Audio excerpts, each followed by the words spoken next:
Hey everyone, and welcome to an episode of Studio Insights with the Belvista Studios team. We've got Kim, Victoria, and myself, Hannah, and we are going to talk about our instructional design and e-learning world to learn from what each other have been up to so that you can learn through us. Before we get into the episode, I highly recommend checking out our Creator Hub. There are so many resources and tools for instructional designers and learning developers, and also advanced training on there if you want to up-level what you do as a learning designer. So check it out in the link in the description below. Before we get into the episode, I just want to get a bit of inspiration from both of you.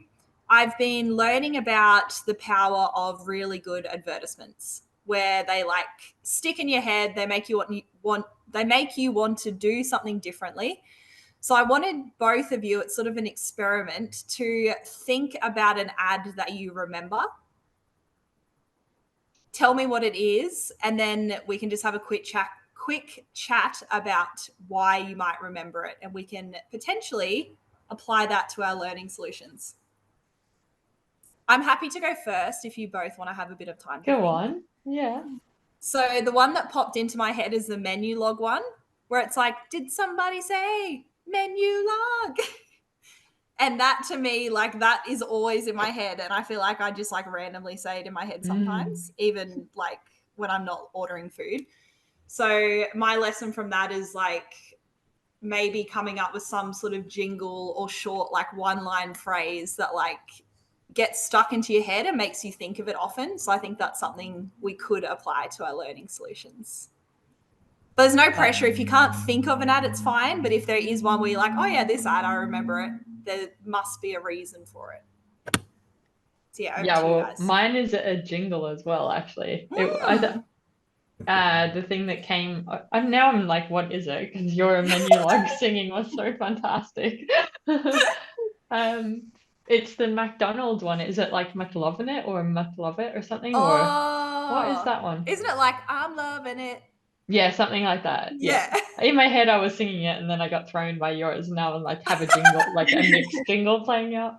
But yeah, it was definitely the song came to mind first, as opposed to a jingle for anything, or a poster or visual. Yeah, interesting. Very cool. Yeah, I don't know. I'm having a mind blank. Like, I feel like I've definitely had like jingles stuck in my head before from ads, but I can't think of like what they were. What's our jingle going to be for human-centered design? Yeah, I know. That's what I'm thinking. I wonder if we had a jingle that like. Can we do a rap? We could do a rap. We could. The other one I just thought of is that, you know, that carpool one where it's like call, carpet call, the experts in the trade. Mate, you just advertising all these businesses. Banger. Or what about Frank Walker and National Tiles? Oh, yes, that's a really good one. I feel like as a kid, like I spoke about that with my friends, that one, and people would like mock the voice. Yeah. It's interesting that it's like jingles and like short little phrases that people remember. But I feel like they're not, a lot of the time, they're not like relevant to anything. Like the carpet. They're fucking annoying. Yeah. That's the thing. We're remembering them for being annoying. I don't know if we want to do that. I don't remember remembering any for a good reason. Where you're like, oh, like I needed to know that number. Like, thank God I remember this jingle. It's like I keep saying this out loud and it's annoying me and everyone around me. But imagine if there was like one thing that we needed people to do in a like solution to get them to meet the goal. And like we had a jingle where it was like reminding them what to do. And it was short and it was always stuck in their head. Maybe. I could see it working. Anyways, beautiful. Thank you for your participation. Thanks for the idea, Hannah. Well, good. Vic, you can ask your question first. Mine's only a short one this week. Well, I think it will only be short, but it's for you, Kim. But I want to know, because you've been living your best life lately from the sounds of it. So I want to know if someone wants to create their ultimate life, what's like the number one thing that they need to do? Yeah, number one. There you go. I don't think he will be able to Like say if they're gonna listen to this and go and do one thing to get like one tiny step closer, or it could be a big step. Like, what's the one thing? How do they start? There is one answer only, and it is a question you ask yourself for every single decision that you make. And it is, what does love look like in this moment, free from attachment to the outcome? And if you make that at every single, just that question, every single decision that you make, you will get there. Could you break that question down to help people understand it, what it means and how? Like, okay. Okay, I love chocolate ice cream. I have guilt when I have it too many times in a week. So when I'm in the supermarket and I see it and I'm like, oh, I want it, but I know I'm going to feel bad about eating that chocolate ice cream after I've eaten the whole tub. And then maybe chocolate on top of that. I say, well, what does love look like in this moment, free from attachment to the outcome? In this moment, does it look like I would have a great time eating that tub of ice cream? Yes. And then when the guilt comes on after I've done it, I say, what does love look like in this moment? And I say, it means not beating myself up for eating ice cream because it was a great experience. It means I ate the ice cream and it was a good time. That's simple. Yep. It works every fucking time. Okay, thank you. Life is that simple, honestly. I promise.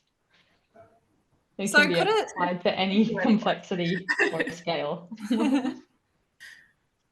I'm just thinking, like, when you have like goals for where you want to be, does it still apply? Like, yeah, you're saying it applies to all situations. But for example, like with Vic and I, like going to the gym to get fitter. But like sometimes you don't want to go to the gym, but you go because it's your goal. So I feel like I'm interpreting it as like I get up at 4:30 in the morning and I don't want to, and I'm like, oh, this is like horrible. But I do it because I need to go to the gym. But if I said, what does love look like in this moment? I'd be like, just sleep in, like do what you want to do. But then I'd never go to the gym and I wouldn't reach my goal. But it could also be like love looks like like looking after your body in the way that you want to, which is you've decided is going to. Like it works can work both ways. Yes, depending on what you want, what love looks like for you in that moment. Yeah. Yeah, and over time, that's interesting. I promise you there is not one thing that it has never applied to. Because what might play out, just say it's that 4:30 thing, right? Sometimes if you go 5 days a week or something, one day out of the 5 where you're like, I just don't want to wake up. I think that's reasonable to go, what does love look like right now? Okay, have a lie in. But you go the other 4 days, that's sweet. But if it's every single day, what happens is that pattern builds up and say, what does love look like? Stay in bed. What does love look like? Stay in bed. And then you go, you know what? I don't want to go to the gym at that time, but I actually love going at lunchtime, or I love going after work, or I don't like the gym, but what I do love is a run with my best friend. So you start to reveal those things as a result of asking that question. That's so cool. Because that's not love when you're like forcing yourself or convincing yourself to do something that you don't want to do, basically. Yeah. Yeah. Yeah, I love when that. You are invited to events and you're like, oh, I don't really want to go, I'm going for the other person. You say, what does love look like in this moment for me? Not going. Okay, what does love look like in this moment for me if I don't go? Well, this is what I'm going to do instead. What does love look like then? Yeah, I'm going to have a great time. I'm going to have my night in and just relax. Okay, cool. I need to say no. What does love look like in how I say no and decline this invite? And you write the message from a place of love and you consider them, and it's what does love look like to them. You say, I love and appreciate you. I don't know what your wording is. If it's party, you just like, I love and appreciate you, and you know that, and there shouldn't be any doubt about that, about our friendship. Today I am just really feeling like I need the space for myself, so I'm not going to make it today, but I hope you have the best time and I look forward to seeing you in the future.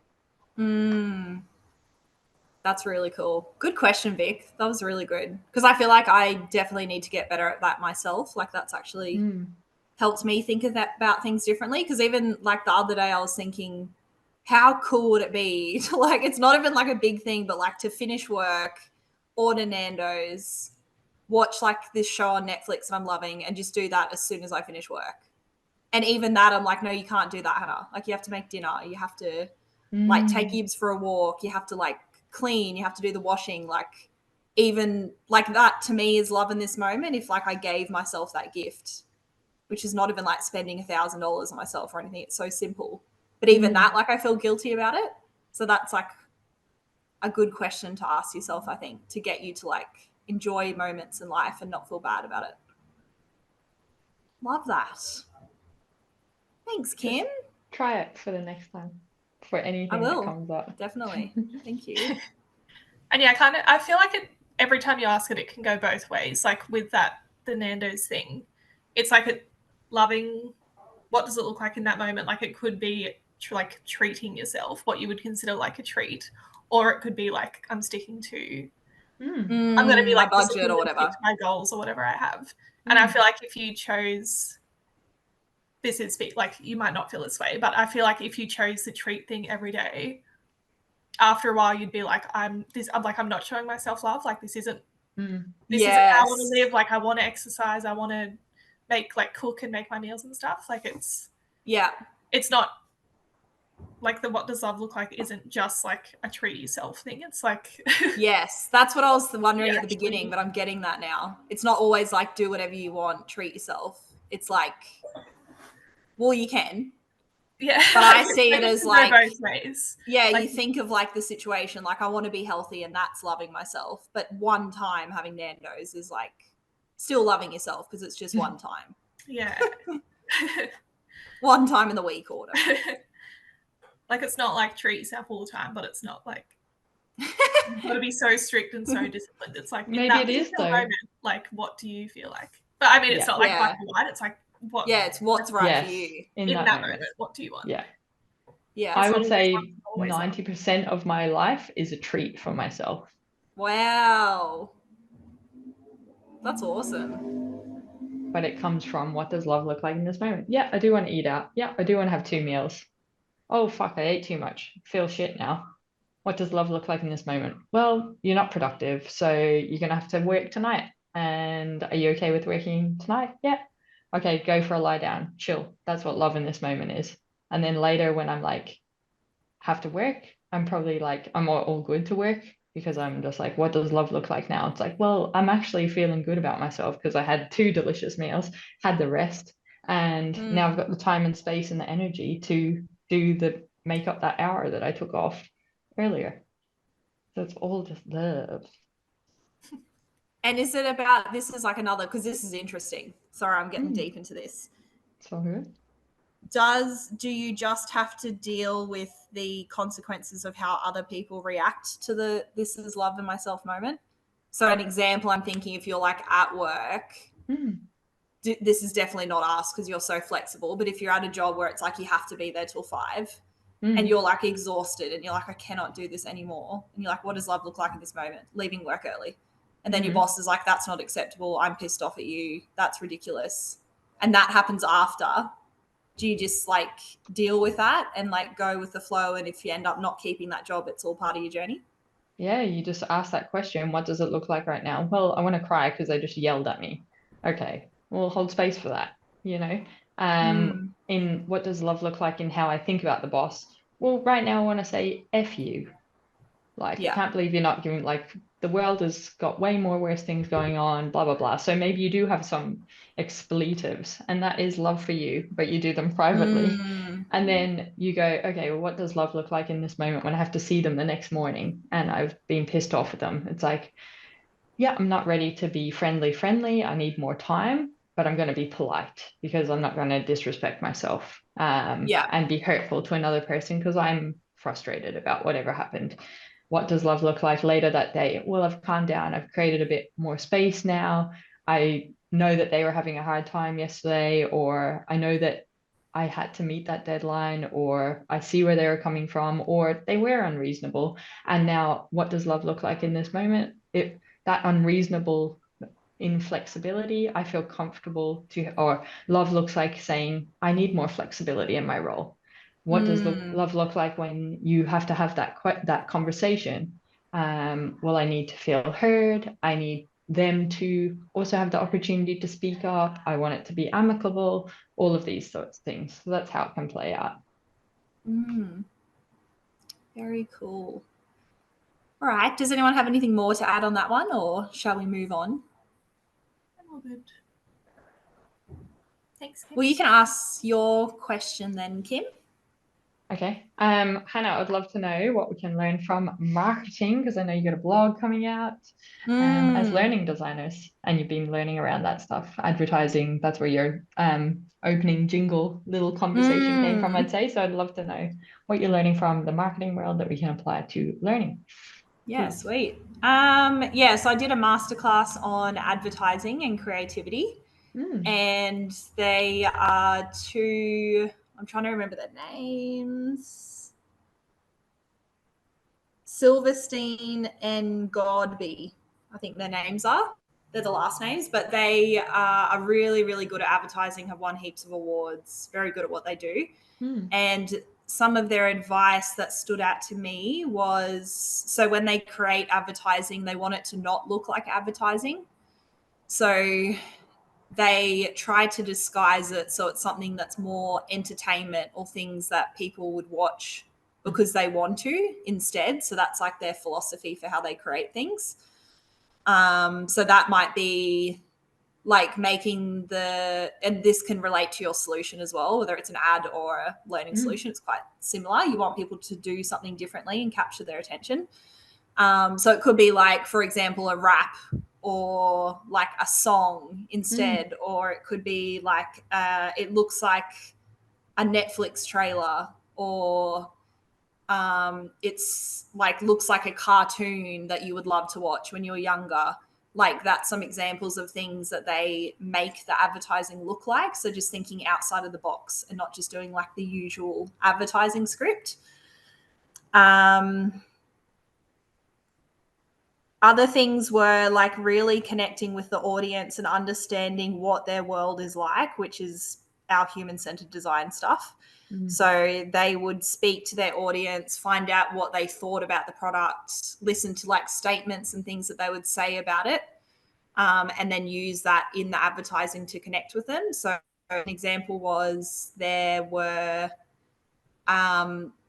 Nike was needing to create a skateboarding advertisement for like skateboarders to sell skateboarding shoes and all their skateboarding products. So they went out and spoke to skateboarders and found out a little bit about their world and what it was like being a skateboarder. And they discovered through that they were often getting in trouble by the police.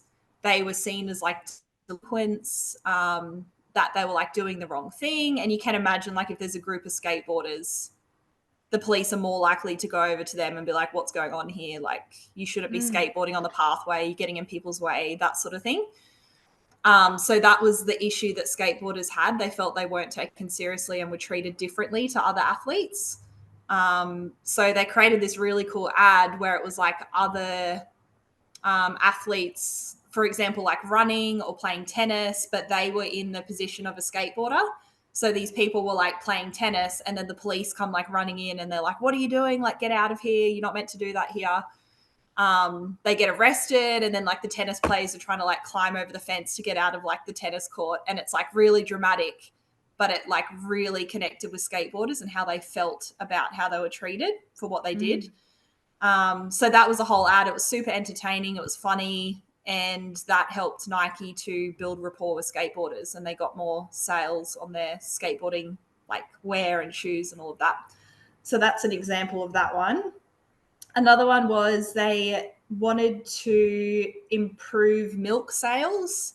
So like milk wasn't being sold at the rate that it used to. So like the Association for Milk or whatever were trying to get people to buy milk again. So they held forums of people in the community and like basically spoke about like what milk meant to them, whether they used it, like how important it was to them, did they always have it in the fridge, that sort of thing. And a lot of people were saying, and it was one woman in particular, that she only notices milk when she doesn't have it. So when it's there, you don't even notice yourself using it. Like you use it for your cereal, milk, whatever. But if you open the fridge and you're like, shit, there's no milk left. That's when she noticed like milk comes into her head. So they realized from that it wasn't milk that would sell milk. It was the lack of milk that people had that would sell it. Mm. So not having milk in your fridge ended up being like the campaign. And the campaign was called Got Milk. And they did things like put like a video camera inside fridges in offices and like removed all the milk and recorded people's reactions when they went to make a coffee or whatever and they couldn't find the milk in the fridge. So just showing like real raw reactions to it. But yeah, that was another one. What else? They were saying to like look out into the real world for things that you notice and not just in your industry. So they say like we don't just look at other ads to be inspired for our future ads. We take on like a stance of being observant and looking and taking note of things that we see in our everyday life. And an example they had for that was the Nike brand Just Do It. The person who was tasked with coming up with that slogan for them, he like couldn't think of a slogan, was like trying to look at other companies and things, just couldn't get there. And he was watching like this documentary or movie or something where someone was about to be executed in the prison. And they said to the guy, like, what do you have any last words before we execute you? And his last words were just do it. And the guy was watching it, heard those words, and he was like, oh my God, that would be perfect for Nike. Like it's such a different context, but like he always had his ears open to everything that was happening around him. And that's how he found that. So yeah, that's like listening to podcasts, watching Netflix shows, when you're playing board games, when you're talking to your friends, when you're in a cafe and you overhear a conversation, just always listening out for things that you can use for your solutions. Other things was like doing things out of the box that people wouldn't expect.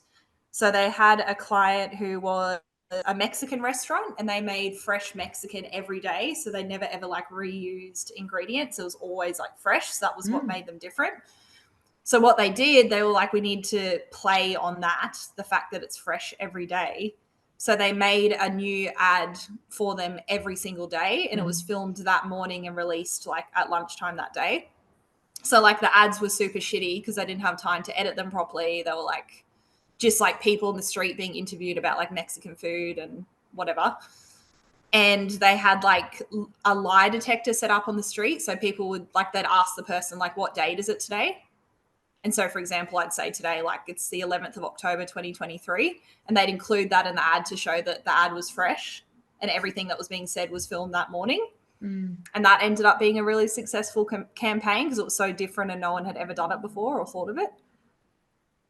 And they said they had like hardly any budget for that. So the thing, like it doesn't matter how much budget you have. It's just like what you do with what you have. And they actually said like when they had less budget, they could actually create better things because they didn't like focus on like the bells and whistles and all like the amazing videography and stuff they could afford. They just like focused on the idea and making something like so different that even though it wasn't produced well, it would stand out from other things. So it like really forced them to take things next level. So they were saying like, don't worry if you don't have budget, like you can still create like viral and incredible things.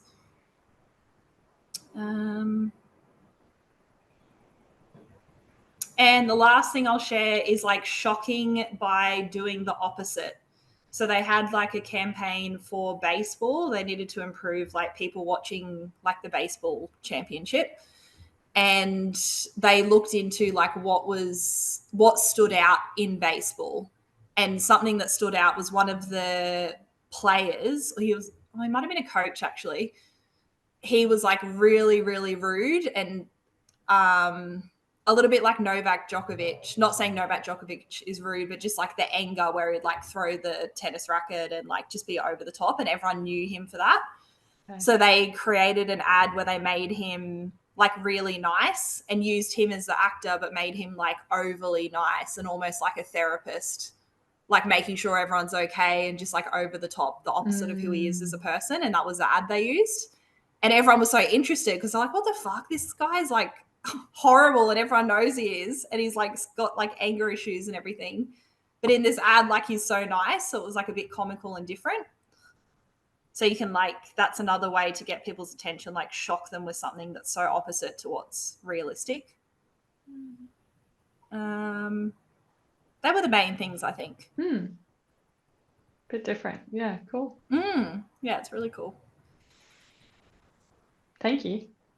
Oh, good. I think I need time to like process, and I'd like to like Google some of those examples and just visually see them so I can think about how they might apply and I can play with them. Yeah, it's cool to see them. Like, it's good to see them so you can like understand it a bit more. Yeah. I'll put them in the description of the video as well for anyone who's watching, so you can check them out because we've got those links.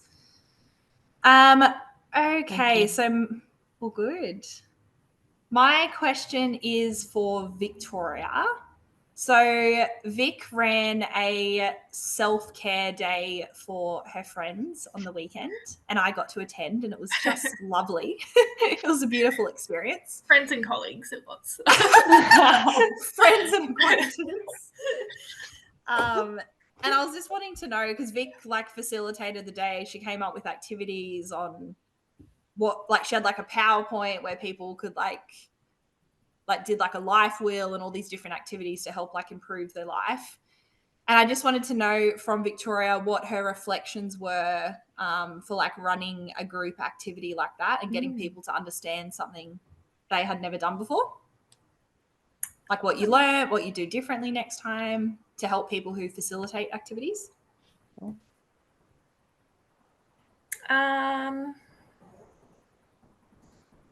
I think having like examples for any activities are good to avoid misunderstandings from happening. That's cool. I don't know if I would do this with a friendship group, but it's definitely been useful in like with work, but getting people to like repeat back to you what they need to do.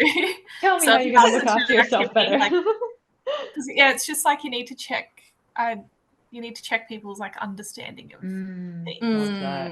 And their repeating back, I think, has worked well for us as a team.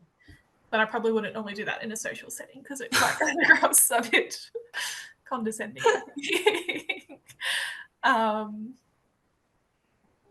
Being like open with the people who are participating, like if you want to share personal stories or I don't know, like showing like some vulnerability or something so that they feel like they can share back. Love that. That was, I guess, relevant to the fact that it was like a self-care sort of mental health type thing. It might not always apply, but like I think trying to be relatable can help people if they don't understand something or if they're struggling to answer something or whatever it is that you want them to do. Like showing your human side a bit can help. And giving them space to ask questions or to clarify stuff. Potentially in a group setting, or like letting people know they can, I don't know, approach you one-on-one or something like that if they need help. Yeah.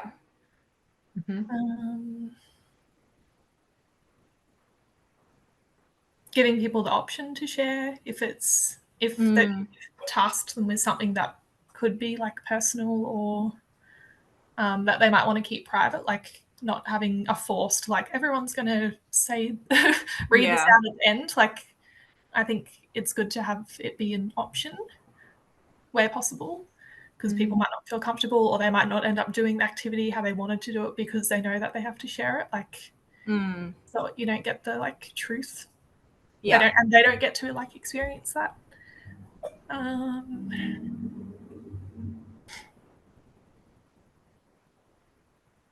That's all I can really think of off the top of my head. Oh, that's so really good. Yeah, definitely. I can see when you said like give people the option of sharing or not. I can definitely relate to that and see how that would work. Because even like Kim, when you've run self-care stuff with us, like I've asked, like, do we need to share this at the end? And it would change what I'd write because some things I'm not comfortable talking to the group about it. But if it's like, don't share it, I can be 100% honest and get like the most value out of the activity for something like that. So true. That is so true. And like it can still be valuable, but it's like that person doesn't get whatever their like initial like authentic response was, kind of thing. Yes. It's like they've got to filter them to make sure they look okay in front of everyone else. They choose to like filter themselves. And then I get to experience the full thing, whatever it is. Very good. Love that. Yeah, that was really cool. Thank you. Thanks, Vic. And well done on your self-care day. If anyone is looking for a self-care facilitator, we'll put Victoria's email into the description. You can contact her. It's very, very good. I think that's such a beautiful thing, like just, to do for people. It's so amazing. Oh, it was so beautiful. Like it was such a good day and like so carefully planned out. Like she had everything planned out in order and everything just went so smoothly. It was so very, very a control freak, that's why.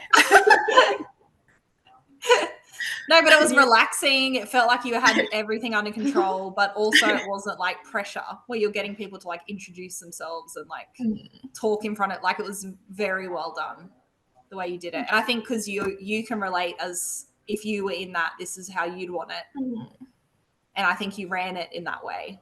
And I could tell, like, it made me feel comfortable knowing that you designed it in that way. Yeah. Actually, that's probably a reflection thing as well. Like I did the whole day, I was like, what would I want? What do I want to do? What would I want to participate in? That's good though. Yeah.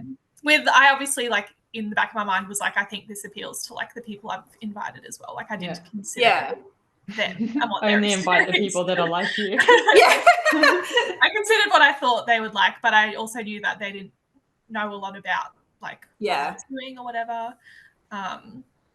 But it made it easier because it's like I know that like these things work. These things have worked for me. And also because I guess I am also a bit newer to like doing the self-care and like check-ins and things like that. I haven't done a lot of that before I started working here. So it was like thinking back to like, when I started and it was like my first time having to answer questions like this or do activities like this, like what made me feel comfortable. Because it's like it does, I don't know, I did find it a bit uncomfortable the first time doing it, like thinking about certain things, like even the questions like what do you want people to say about you when you die, and like why do you want to wake up in the morning? I'm like, that can get really really deep. And like I've never thought about stuff like that before, so it's like thinking about what worked for me and how I could make other people feel comfortable when I know that like I've been in that position before, where it was new and felt weird and I don't know. Yeah, and you can tell you designed it in that way, like for people that might not want to share or it's new for them or something they've never done. Like you weren't like judgmental and like you should just get this. You're like very explaining it really well and taking your time with people. And thank you. Yeah, it was very well done. Well done. All right. Well, thank you everyone for tuning into this episode. Don't forget to check out in the description the resources that we have brought up throughout the episode. There's a creator hub for all the instructional design and learning designer resources that you can get your hands onto. And we will see you for a future episode. As gratitude, and also we've got some templates, and basically they're always around the lens of learning experience design, instructional design, and e-learning. So a human-centered design focus is very much what we're about at Belvista Studios. So putting your learners at the heart of a solution and creating something for their needs. So there's the human-centered design stuff, and then we've also got the business stuff. So this is the stuff they don't teach you about when you want to become a freelancer or a consultant in the instructional design world. So go check it out. The link is in the description. You can check out everything that is available for you. Thank you for choosing to learn with us. Continuously invest in your skills. You will be rewarded as an instructional designer. Share this stuff, share it with other people, because when we are better instructional designers, we create better solutions that create better humans, that create a better world. So we have a very important role, and I'm excited to be on this journey with you. Have an awesome day.